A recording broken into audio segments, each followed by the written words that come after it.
अर्को क्वेशन सोधियो तपाईलाई सरसफाई र मरमत सम्भारमा तपाईको दृष्टिकोण के छ What's your approach to cleaning and maintenance What's your approach to cleaning and maintenance तपाईले यसमा approach भन्ने वर्ड नोट डाउन गर्न सक्नुहुन्छ अब यसरी रिप्लाई दिनु होला नियमित रूपमा निर्माताको निर्देशनहरू पालना गर्ने Regularly follow manufacturer guidelines. Regularly follow manufacturer guidelines. अब अर्को क्वेशन आयो तपाईलाई तपाई कफी प्रविधिहरुमा कसरी update रहनुहुन्छ How do you stay updated on coffee trends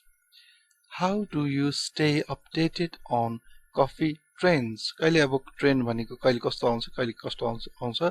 अब चेन्ज भइराख्न सक्छ ट्रेन्डहरु अब यसरी उत्तर दिनु होला तपाईले ब्लगहरु पढ्ने इभेन्टहरुमा भाग लिने सोशल मिडियाहरुमा ब्रान्डहरु फलो गर्ने Read blogs attend events follow brands on social media Read blogs attend events follow brands on social media तपाईहरुले ब्लगहरु पढ्नु भयो भने पनि तपाईले धेरै आइडिया हुन्छ र त्यस्तै अब कहीं इभेन्टहरु भएको छ कफीको केही इभेन्टहरु अब मेलाहरु अथवा केही अब वन डे ट्रेनिङ वर्कशपहरु त्यस्तो केही हुने बेला तपाईहरुले एटेन्ड गर्न सक्नुहुन्छ र अब कफीको ब्रान्डहरु जुन अब पपुलर ब्रान्डहरु छ सोशल मिडियामा त्यो पनि तपाईले फलो गर्न सक्नुहुन्छ अप टु डेट रहनको लागि किनभने दुनिया यति फास्ट चेन्ज भइरहेको हुन्छ कि अब आज चलेको कुरा अब भोलि त्यो चल्छ भन्ने कुरा ग्यारेन्टी हुँदैन आज आएको टेक्नोलोजी त्यो अब 10 वर्षसम्म चल्छ भन्ने ग्यारेन्टी पनि हुँदैन आज आएको टेक्नोलोजी 2-3 वर्षमै अपडेट हुन सक्छ त्यसैले हामी कन्टिन्यू अपडेट रहनु पर्छ र अब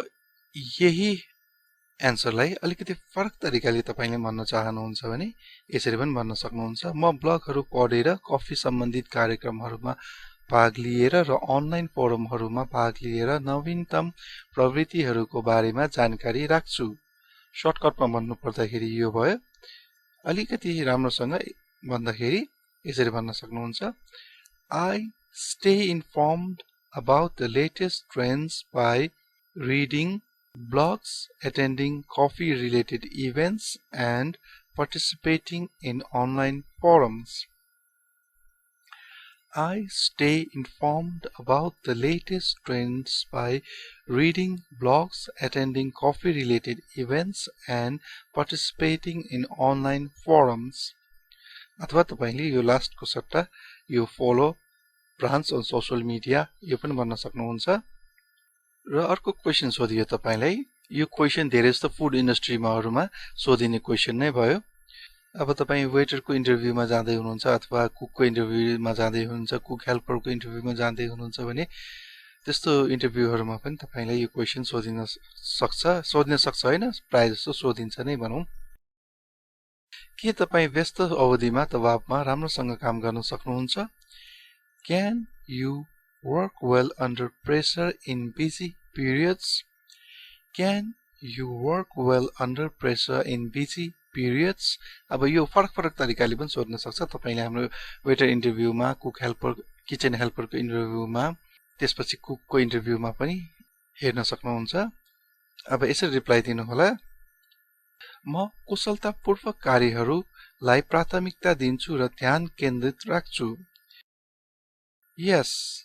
I prioritize tasks efficiently